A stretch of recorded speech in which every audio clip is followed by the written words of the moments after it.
ನನ್ನ ಹೆಸರು ಸಾನ್ವಿಕಾ ನೀಲಿ. ನಾನು 2ನೇ ತರಗತಿಯಲ್ಲಿ ಓದುತ್ತಿದ್ದೇನೆ. ವೇದಿಕೆ ಮೇಲೆ ಆಸೀನಾಗಿರುವ ಅಧ್ಯಕ್ಷರೇ, ಅತಿಥಿಗಳೇ, ಶಿಕ್ಷಕರೇ, ಪಾಲಕರೇ ಹಾಗೂ ನನ್ನ ಅಕ್ಕ ತಂಗಿಯರೇ, ಅಣ್ಣ ತಮ್ಮಂದಿರೇ, ಎಲ್ಲರಿಗೂ ಸ್ವತಂತ್ರ ದಿನಾಚರಣೆಯ ಶುಭಾಶಯಗಳನ್ನು ತಿಳಿಸುತ್ತಾ ಒಂದೆರಡು ಮಾತುಗಳನ್ನು ಹೇಳ ಬಯಸುತ್ತೇನೆ. ಪ್ರಾಚೀನವ ತಿಕ್ಕಿತಾಳೆ ವರ್ತಮಾನ ಜೀವಕಳೆ, ಉಕ್ಕೇರಳಿ ಬಾರವಳೆ ಆ ಭವಿಷ್ಯದೊಡಲಿ.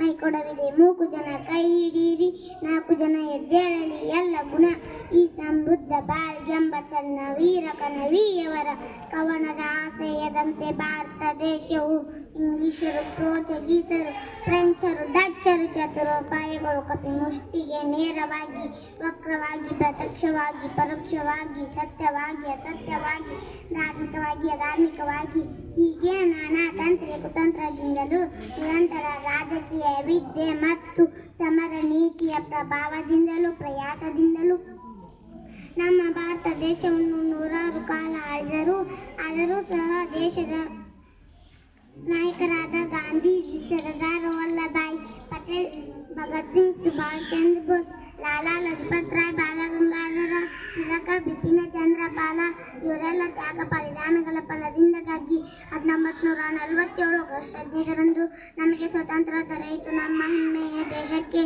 ಸ್ವಾತಂತ್ರ್ಯ ಸಿಕ್ಕು. ಇಂದಿಗೆ 78 ವರ್ಷ ಸ್ವಾತಂತ್ರ್ಯದ ನಂತರ ಅನೇಕ ಅಡೆತಡೆಗಳನ್ನು ಎದುರಿಸಿದರೂ ಕಾಲಾಂತರದಲ್ಲಿ ಅಭಿವೃದ್ಧಿ ಪಥದಲ್ಲಿ ಸಾಗುತ್ತಾ ಬಂದಿದೆ. ವರ್ತಮಾನದಲ್ಲಿ ಭಾರತ ಅಭಿವೃದ್ಧಿ ಹೊಂದಿದ ರಾಷ್ಟ್ರಗಳ ಸಾಲಿನಲ್ಲಿ ನುಗ್ಗುತ್ತಿದೆ.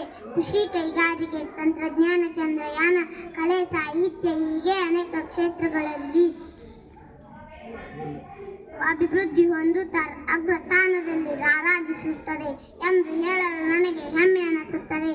ಆದರೂ ಸಹ ದೇಶದಲ್ಲಿ ಜಾತಿವಾದ, ಪ್ರಾದೇಶಿಕವಾದ ಈ ವಾದಗಳಷ್ಟೇ ಅಲ್ಲದೆ ಬಲಪಂಥ, ಎಡಪಂಥ, ಮಧ್ಯಮ ಪಂಥಗಳು ವಾದಗಳು ಕೇಳಿ ಬರುತ್ತವೆ.